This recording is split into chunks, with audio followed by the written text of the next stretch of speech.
महाशिवरात्रि व्रत की कथा। महाशिवरात्रि व्रत में शिवरात्रि व्रत की कथा का पाठ करना बहुत ही शुभ फलदायी बताया गया है। शिव पुराण में भी इस व्रत की महिमा बताई गई है। शिव पुराण के अनुसार जाने अनजाने में जो मनुष्य और जीव महाशिवरात्रि का व्रत कर लेता है वह शिव कृपा का भागी बन जाता है और उससे यमराज के दूत भी दूर रहते हैं। इसलिए महाशिवरात्रि व्रत में शिव भक्तों को महाशिवरात्रि की इस कथा का पाठ जरूर करना चाहिए। महाशिवरात्रि व्रत कथा पूर्व काल की बात है। चित्रभानु नाम का एक शिकारी था। वह शिकार करके अपने परिवार का पालन पोषण करता था। उस शिकारी पर साहूकार का काफ़ी कर्ज था, लेकिन वह उसका कर्ज समय पर नहीं चुका पाया। फिर साहूकार ने शिकारी को शिवमठ में बंदी बना लिया। जिस दिन उसे बंदी बनाया गया उस दिन शिवरात्रि थी।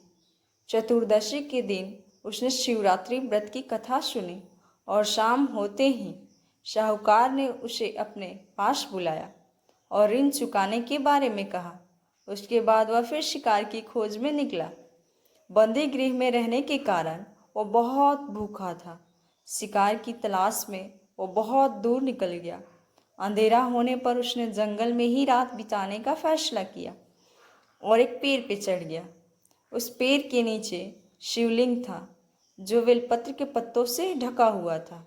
शिकारी को उसके बारे में जानकारी नहीं थी। पेड़ पर चढ़ते समय उसने जो टहनियाँ तोड़ी वह शिवलिंग पर गिरती रही। इस तरह से भूखे प्यासे रहकर शिकारी का शिवरात्रि का व्रत हो गया और वह शिवलिंग पर बेलपत्र भी चढ़ गए। रात के समय एक हिरनी पानी पीने तालाब पर आई। शिकारी जैसे ही उसका शिकार करने जा रहा था तभी हिरनी बोली, मैं गर्भवती हूँ, शीघ्र ही प्रसव करूँगी। तुम एक साथ दो जीवों की हत्या करोगे। मैं बच्चे को जन्म देकर तुरंत तुम्हारे सामने आ जाऊँगी, तब मुझे मार लेना। शिकारी ने हिरनी को जाने दिया। इस दौरान अनजाने में कुछ बेलपत्र शिवलिंग पर जा गिरे। इस तरह उसने अनजाने में प्रथम प्रहर की पूजा भी संपन्न कर ली। कुछ देर बाद एक हिरनी उधर से निकली। जैसे ही शिकारी उसे मारने के लिए धनुष बाण चढ़ाया तो हिरनी ने विनम्रतापूर्वक निवेदन किया, हे शिकारी, मैं थोड़ी देर पहले ही ऋतु से निवृत्त हुई हूँ, कामातुर विरहनी हूँ, अपने प्रिय की तलाश में हूँ। अपने पति से मिलकर मैं तुम्हारे पास आ जाऊंगी। शिकारी ने उसे भी जाने दिया। रात का आखिरी प्रहर बीत रहा था। तब भी कुछ बेलपत्र शिवलिंग पर जा गिरे। ऐसे में शिकारी ने अनजाने में ही अंतिम प्रहर की पूजा भी कर ली। इस दौरान वहाँ एक हिरनी अपने बच्चों के साथ आई।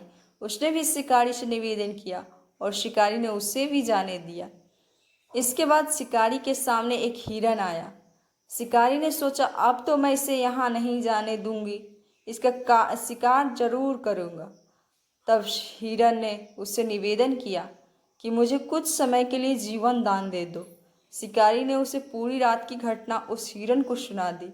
तब हिरन ने कहा कि जिस तरह से तीनों पत्नियां प्रतिज्ञाबद्ध होकर गई हैं, मेरी मृत्यु से अपने धर्म का पालन नहीं कर पाएंगी। जैसे तुमने उन्हें विश्वास पात्र मानकर छोड़ा है, मुझे भी जाने दो। मैं उन सबके साथ तुम्हारे सामने शीघ्र ही उपस्थित होता हूँ।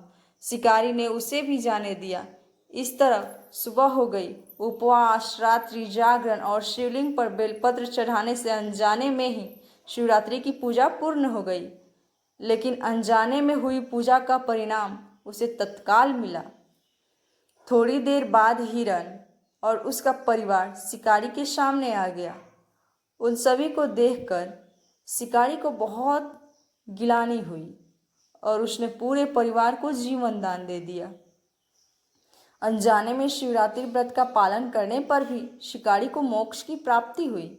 जब मृत्यु काल में यमदूत जीव को ले जाने आए तो शिव गणों ने उन्हें वापस भेज दिया और उसे शिवलोक में ले गए।